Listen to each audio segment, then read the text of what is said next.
এই হচ্ছে AGT live 24/7। This is AGT Live 24/7। এখানে শিক্ষক সমাজ একত্রিত হয়েছে। আপনারা জানেন গত শনিবার দিন তৈবান্দাল উচ্চ মাধ্যমিক বিদ্যালয়ের খ্যাতনামা শিক্ষক, ইংরেজি বিষয় শিক্ষক অভিজিৎ দে কতিপয় দুষ্কৃতীদের দ্বারা আক্রান্ত হয়ে উনি জিবি হাসপাতালে নিহত হয়েছেন, প্রাণ দিয়েছেন।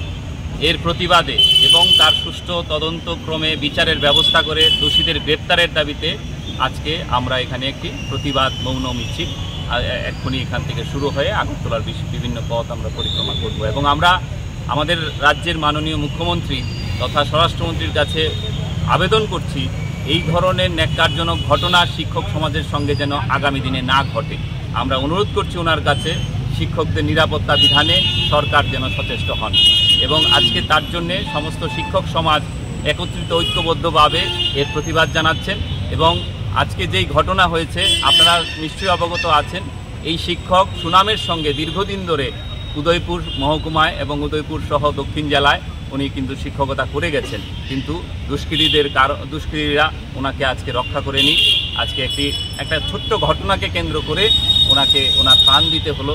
এই নির্মম ঘটনার প্রতিবাদ জানাতেই হয় এবং আমরা সুশীল সমাজ, শিক্ষক সমাজ জাতির মেরুদণ্ড বলে আমরা পরিচয় দিই।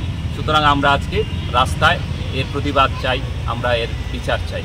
আপনার পরিচয়টা দিন। আমি ত্রিপুরা টেট টিচার ওয়েলফেয়ার অ্যাসোসিয়েশনের রাজ্য সম্পাদক অজয় পাল সহ এখানে অন্যান্য নেতৃবৃন্দ সবাই।